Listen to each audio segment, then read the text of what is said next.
नमस्कार दोस्तों स्वागत है आपका हमारी नई वीडियो में।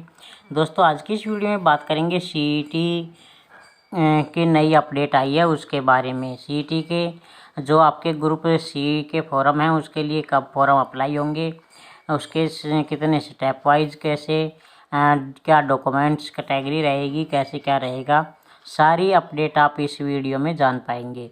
तब तक आप चैनल पर नए आए हैं तो आप चैनल को सब्सक्राइब करके बेल आइकन को प्रेस कर लीजिए ताकि चैनल पर आने वाली सभी लेटेस्ट वीडियो की नोटिफिकेशन आपको सबसे पहले मिल जाए।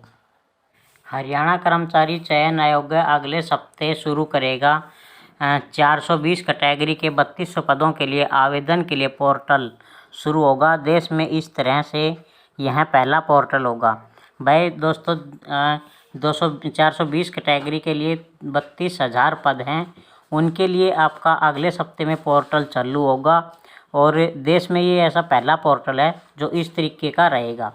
ग्रुप सी पदों के लिए सीईटी पास भी सभी उम्मीदवार क्वालिफिकेशन अनुसार सभी पदों के लिए कर सकेंगे आवेदन। चयन एक ही पद पर होगा। भाई जिसने भी सीईटी क्वालिफाई कर रखा है वो कैंडिडेट अपनी योग्यता अनुसार इसमें फॉर्म फिलअप कर सकता है और वो एक पद ही के लिए अवेलेबल होगा, एक ही पद का चयन कर सकता है। ऐसा नहीं है कि वो किसी दूसरे पद के लिए भी फॉर्म अप्लाई कर दे, नहीं, ठीक है। लिखित परीक्षा होने पर दस्तावेज जांच के बाद पद और विभागों में भरे सकेंगे। प्रोफेसर कैटेगरी अनुसार पदों की संख्या के हिसाब से लिखित परीक्षा के 4 गुना को बुलाया जाएगा। भाई लिखित परीक्षा के जो रहेगी उसके लिए कैटेगरी वाइज 4 गुना कैंडिडेट को बुलाया जाएगा, यानी कि 200 पद हैं तो 200 पद के आपको देखो, जैसे कि 200 पद हैं और 200 पद का 4 गुना आपका 4 दूनी 8, 800 कैंडिडेट को वहाँ पे बुलाया जाएगा, ठीक है। इसी तरीके से दोस्तों देखिए कैटेगरी अनुसार पदों की संख्या का हिसाब लिखित परीक्षा के लिए 4 गुना को बुलाया जाएगा। इसमें हरियाणा कर्मचारी चयन आयोग पहले सप्ताह ग्रुप सी की 402 कैटेगरी के लिए 31,994 पदों के लिए आवेदन के लिए पोर्टल जारी करेगा। सीईटी पास उम्मीदवार इस पोर्टल के चलने का इंतजार कर रहे हैं।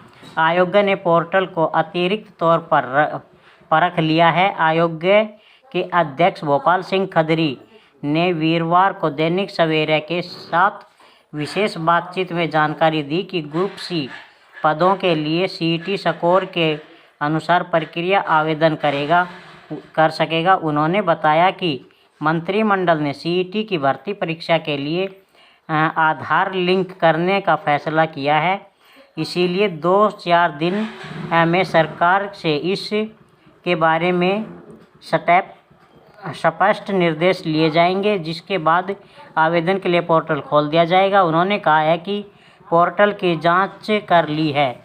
उन्होंने कहा कि देश में यह पहला पोर्टल है जिसमें एक साथ उम्मीदवार अपने पदों के लिए आवेदन कर सकेगा। आयोग के अध्यक्ष भोपाल सिंह खदरी ने भर्ती प्रक्रिया की पूरी जानकारी दी है, ठीक है। पोर्टल पर आवेदन करने और भर्ती करने का यह पूरा तरीका चालू रहेगा। देखिए दोस्तों कैसे कैसे क्या रहेगा आपका, इसमें मैं ये थोड़ा जूम करके आपको दिखा देता हूँ। स्टेप बाय स्टेप आपका फॉर्म कैसे भरना पड़ेगा। स्टेप 1, जैसे ही उम्मीदवार अपना वन टाइम रजिस्ट्रेशन भरेगा पोर्टल पर उम्मीदवार को पूरा डाटा खुल जाएगा। क्योंकि सीईटी के लिए वन टाइम रजिस्ट्रेशन 10+2 न्यूनतम योग्यता थी, इसीलिए उम्मीदवार अपनी शैक्षणिक योग्यता अनुसार प्रमाण पत्र से संबंधित प्रमाण पत्र अपलोड करेगा। इसी में स्टेप 2, जैसे ही उम्मीदवार अपनी शैक्षणिक योग्यता और अन्य जानकारी भरेगा तो उम्मीदवार के सामने उन सभी पदों की सूची डिटेल्स में आ जाएगी जो उम्मीदवार पात्रता रखता है। उम्मीदवार सूची में दिखाई दे रहा है कि जिन पदों के लिए आवेदन करना चाहते हैं उन सभी पर टिक मार्क करने पर पोर्टल उम्मीदवार को यह बताएगा कि उस पद के लिए पात्र है या नहीं है। अगर पात्र नहीं होगा तो स्क्रीन पर डिस्प्ले होगा, और यदि पात्र होगा तो अगर पात्र होगा तो टिक मार्क के बाद कुछ डिस्प्ले नहीं होगा। 402 कैटेगरी में पात्रता वाले सभी पदों में से जितने भी उम्मीदवार आवेदन कर सकेंगे। स्टेप 3 इसके लिए रहेगा, आरक्षण की कैटेगरी अनुसार उम्मीदवार को मुख्य लिखित परीक्षा छांटने के लिए कंप्यूटराइज करेगा।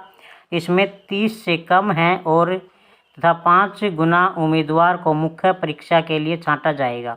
अगर पदों की संख्या 30 से 40 के बीच है तो कुल 150 उम्मीदवारों को छांटा जाएगा। अगर पदों की संख्या 40 है तो 4 गुना को छांटा जाएगा। यह छांटने का काम कैटेगरी अनुसार होगा। उदाहरण के लिए, अगर जर्नल कैटेगरी से पदों की संख्या 40 से ज़्यादा है तो जर्नल कैटेगरी के 160 उम्मीदवार को बुला दिया जाएगा। इसी तरीके से 30 है तो कैटेगरी 150 उम्मीदवारों को बुलाया जाएगा। बीसी कैटेगरी के पद की संख्या 10 है तो बीसी कैटेगरी के 5 गुना उम्मीदवारों को मुख्य परीक्षा के लिए बुलाया जाएगा। इसी तरीके से स्टेप 4, मुख्य परीक्षा ग्रुप अनुसार होगी। परीक्षा में प्राप्त अंकों के आधार पर दस्तावेज जांच के लिए उम्मीदवार को बुलाया जाएगा। इसके लिए योग्य ने अभी तक यह तय नहीं किया है कि दस्तावेज के जांच के लिए आरक्षण कैटेगरी अनुसार पदों की संख्या के अनुसार कितने गुना उम्मीदवारों को बुलाना है। स्टेप 5 में दस्तावेज जांच के बाद उम्मीदवार के पदों की और विभागों की प्रोफेशनल मांग। इसके लिए उम्मीदवार पोर्टल पर पदों की और आयोग की तरफ से पदों के क्रम लिखा है। इन पर आयोग को अपनी प्रेफरेंस क्रम में भरनी होगी। आयोग के अध्यक्ष भोपाल सिंह खदरी ने बताया कि उम्मीदवार को अपना प्रोफेशनल अंक 1, 2, 3 ऐसे शब्दों में डालना है। इन पदों के सामने विभिन्न विभागों का प्रोफेशनल अंक 1, 2, 3 भरनी होगी। स्टेप 6 के लिए अध्यक्ष भोपाल सिंह खदरी ने बताया कि अंतिम स्टेज होगी। उम्मीदवार को लिखित परीक्षा से में प्राप्त अंक और सामाजिक आर्थिक अंक के अनुसार पर मेरिट अनुसार प्रोफेशनल अनुसार चयन होगा। उन्होंने बताया है कि एक उम्मीदवार भले ही एक से ज़्यादा पदों के लिए चयनित होने का पात्र हो, मगर उनका चयन केवल एक ही पद के लिए होगा। यह पद उसकी प्रेफरेंस अनुसार मेरिट अनुसार होगा। उदाहरण के तौर पर, अगर किसी उम्मीदवार को प्रेफरेंस में 1 नंबर पर एक्वाइज इंस्पेक्टर पद का भरा है तो उसको नंबर के सहायक सचिव नगर पालिका भरा है और मेरिट अनुसार उनका नंबर एक्वाइज इंस्पेक्टर में नहीं पड़ा मगर सहायक सचिव पद में पड़ा है तो उसका चयन सहायक सचिव पद होगा। अगले पद में प्रेफरेंस पर उसका चयन नहीं होगा और वह पद दूसरे उम्मीदवार के साथ चला जाएगा। ये तो था आपका 6 स्टेप भाई फॉर्म भरने के दोस्तों। इसी के अनुसार आपका सीईटी का संशोधित स्कोर आवेदन पूरा होने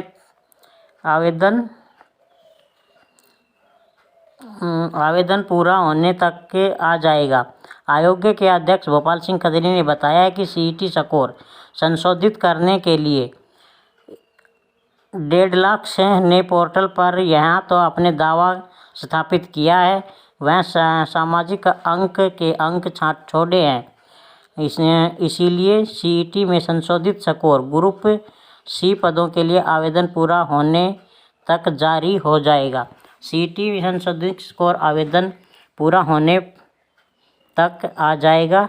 ठीक है दोस्तों, ये आपके ग्रुप डी सी के पदों की पूरी अपडेट थी। इसके साथ जय हिंद जय भारत।